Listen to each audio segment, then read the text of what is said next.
could see him about a mile away. He carried a rainbow, walking on tiptoe. He was happy all day long with such a light load. He was awfully strong, so one man I could never wrong. If you couldn't pay, then he'd give them away, singing, I've got balloons. Who wants balloons? We all need balloons. Oh, balloon man, where do you go?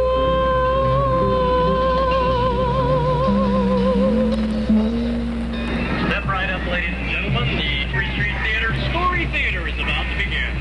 What we require is that someone from the audience tell a story, fairy tale, what have you. And we, the actors, will act it out for you. Do we have anybody here, any brave soul that would like to tell a story today? What's your name? Kathy Jo Keller. This is Kathy Jo Keller. And what story are you going to tell? The Three Little Pigs. The Three Little Pigs. Yeah. Even the worst storytellers, I know the children enjoy because they're giving. And no matter what it is, somebody else is trying to make something out of what they're saying. I know it when we're telling the stories and they're just cracking up and they're picked out of the audience to come up and you give them a microphone, you set them down, you ask their name, you ask their name. And they get to tell you their name.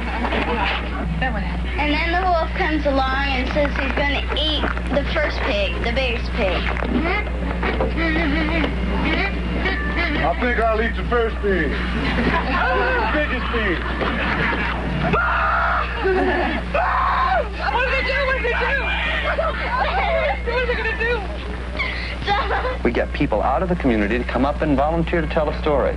And they tell about their daily lives, or they tell a fairy tale, or whatever it may be. And this lady in Paris had this crazy story about having taken her car in to have some simple thing done, and it became a huge Megillah with the family of the gas station people involved and her family, and it became a fist fight and all that. Well, it was a fabulous story, you know. I mean, it was the drama of somebody's daily life. And then when we were acting it out, it became a thing that everybody shared, because you could identify with a hassle that you'd had somewhere, whether it was a grocery store or someplace like that.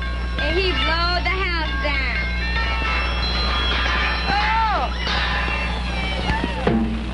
And what story are you going to tell? I'm going to tell, Charlotte's Web. Charlotte's Web.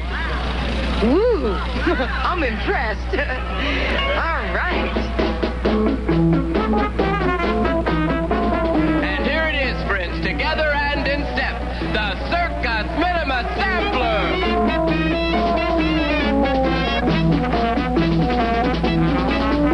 The second show is a combination of circus performances and material that's taken from the lives of these people that Studs Terkel wrote about. There's joy even in serious things as long as it's saying something that's important. Joy can be a lot of things. It doesn't necessarily have to be giggling, laughing.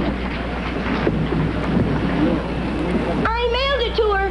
She sent it back to me. I wrote her 2 poems.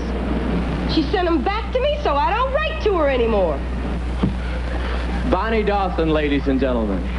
We come up to the city on New Year's Day, 1969. We come from Kentucky. One of the reasons Patrick had me do Bonnie Dawson is because of my personality. I think that's the way he works a great deal of the time. Bonnie Dawson is a woman who has to keep the lid on things, who has to smile and grit her teeth and bear it and continue on with her life no matter what happens. And I have found that I do that a great deal of the time with my own life. I don't have time to rest. I don't have time to watch TV. Just being in street theater is like juggling 3 balls and standing on a rolling cylinder, and getting through a day in street theater is exhausting and full of a bunch of things that have to be kept up in the air. Somebody won't you tell me, won't you please let me be? You know I've got to find a way to just... We played some really rough neighborhoods this year, but I don't care how rough or bad or all that mess they're supposed to be. If you really try to communicate with anybody, then you can. But you have to be for real. That's why we can go into a neighborhood that wouldn't nobody want to go into. I like the dances and stuff, the way they were moving around, and you know how the white people and the black people was communicating together, you know. Yeah, I like how they do that. Wasn't no arguing or nothing, they getting it together. But they black or white anything. I mean, they was really together. It was all for it. And when I was all for it with it, because I like the show, I would like to get in it if y'all. Like this girl, she came to the little girl, and she started talking to the little girl, responding back, you know. You'd be surprised the little kids to talk back to them, you know. Ain't no bag, everybody doing all right, you know. It was bad. That's all I got to say. W. Justin, over and out. And I wish more people are willing, you know, get together, you know, black and white, just like we are here. Me gusta el show. Yeah. ¿Por qué? Porque me gusta. And even yesterday, even in the projects where there is a lot of tension that built up during the hot weather, there wasn't even as much as one stone thrown. And I think I was all over the place yesterday, and we didn't even have that. I think you've seen maybe 5 or 6 ethnic groups together, watching a show being performed by 5 or 6 ethnic groups together. It reaches out to people and helps them understand love and peace and other people. Hello, everybody. It's really nice to see you all. I heard me a sermon, and you heard it. One of my best experiences this summer was when we were on the west side.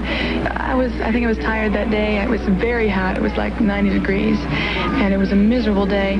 But these little girls began to come around, and at first they were a little tentative about talking to us, but the minute we started communicating with them in any way, they started, you know, holding onto our arms and staying like that for all the time we weren't on the stage. And a couple of little girls wanted me to be their mother for the day, and one of the little girls said to me as we left, "I'll never forget you ever in my entire life. I'll always remember this day."